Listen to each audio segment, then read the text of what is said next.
Why Bert Kreischer is the ultimate man-child, and Bert Kreischer has made a career out of being the lovable, chaotic, and larger-than-life class clown of the comedy world, whether he's ripping off his shirt mid-set, loudly proclaiming his love for alcohol, or turning every conversation into a monologue about himself. Bert embodies the spirit of an eternal man-child. While this persona has made him wildly successful, it's also drawn criticism and endless commentary. Let's explore why Bert Kreischer is the reigning king of immaturity and what makes him so frustratingly entertaining. The Spotlight Syndrome, it's all about Bert. Bert Kreischer doesn't just like attention, he needs it. Every interaction, podcast, and stand-up routine circles back to one central theme: Bert. It's like a gravitational pull where every topic gets sucked into the Bertiverse. This is a man who could be in a room full of Nobel laureates discussing quantum physics, and within minutes he'd somehow turn the conversation to his drinking habits or a wild anecdote about Russian mobsters. Take his constant interruptions during podcasts, whether it's on Two Bears, One Cave with Tom Segura, or guest appearances on Joe Rogan's show. Bert has a knack for derailing conversations to inject his own stories. It's endearing the first few times, but quickly becomes exhausting. Even his friends have roasted him for his inability to let anyone else finish a thought. It's like watching a toddler scream, "Look at me," while adults are trying to talk. The love affair with alcohol. If there's one thing Bert Kreischer loves more than himself, it's alcohol. Drinking isn't just a pastime for Bert, it's his identity. He's built an entire persona around being the life of the party, the guy who's always ready for another round. But this isn't your average, let's grab a beer after work kind of drinking. Bert takes it to a level that would make even frat boys. He proudly proclaims that he'll never quit drinking and even boasts about his so-called Mickey Mantle gene, which he believes allows him to party all night and still function the next day. Reality check, Mickey Mantle was an alcoholic who died at 63. Maybe not the best role model for longevity, Bert. What's more baffling is his brief attempts at sobriety. Bert will quit drinking for a few weeks, declare himself a changed man, and then immediately celebrate by getting blackout drunk. It's the kind of logic that feels straight out of a cartoon. I proved I don't need alcohol by drinking more alcohol. Success built on connections and one viral story. Let's not beat around the bush. Bert owes much of his success to his famous friends. While his talent and charisma are undeniable, his career trajectory skyrocketed thanks to Joe Rogan and Tom Segura. Without Rogan's massive platform or Segura's partnership on Two Bears, One Cave, Bert might still be struggling for recognition.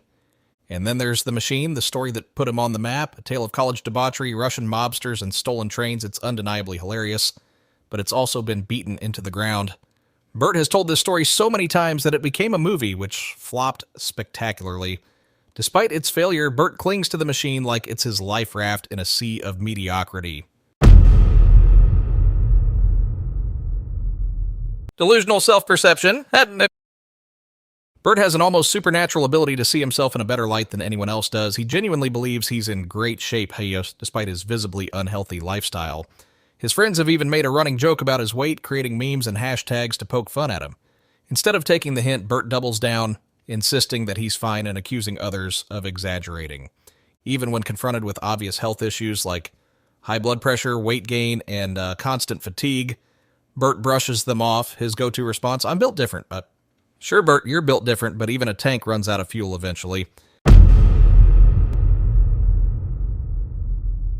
Parenting takes a back seat to partying.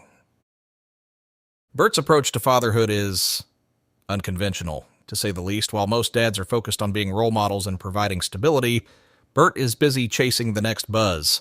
He openly admits to feeling bored with his life's routine and envies people who can start fresh in new cities. Imagine looking at your family, a wife and 2 kids, and thinking, I wish I was partying in Miami. And one particularly infamous parenting moment involved one of his children offering him toilet water to drink. Instead of using this as a teaching moment, Bert laughed it off like it was part of a sitcom. For Bert, parenting isn't about setting boundaries or teaching lessons. It's just another audience to entertain. The king of excuses. Bert's refusal to take responsibility is nothing short of Olympic level. When Joe Rogan canceled Sober October, Bert blamed everyone but himself. When his movie flopped, it was because audiences didn't get it. When his drinking habits are called out, it's just his friends being mean. Bert has built a career on deflecting criticism and turning even his worst moments into jokes, but perhaps the most baffling example is his relationship with Ari Schaffer. After Ari spiked Bert's drink with MDMA without his consent, a move that endangered Bert's health and violated his trust, Bert not only forgave him but also continued to work with him. It's like Bert is so committed to the good times that he's willing to overlook blatant disrespect. Health warnings? What health warnings? Bert's body is practically screaming for help, but he's too busy living the good life to listen. Years of excessive drinking, overeating, and neglecting basic health have left him visibly unhealthy. His skin is red, his face is puffy, and his weight fluctuates wildly, and yet Bert insists he's fine. Even when he attempts to get healthy, it's always short-lived. He once claimed he quit drinking for a month and felt better than ever, so what did he do? Immediately went back to drinking. His friends have tried to stage interventions through humor, but Bert's commitment to denial is as unshakable as his love for beer.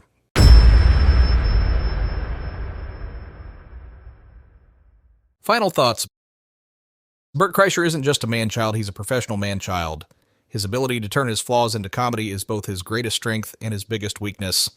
While his fans adore his larger-than-life personality, his critics see him as a cautionary tale of what happens when you refuse to grow up. Will Bert ever change? Probably not, and maybe that's okay.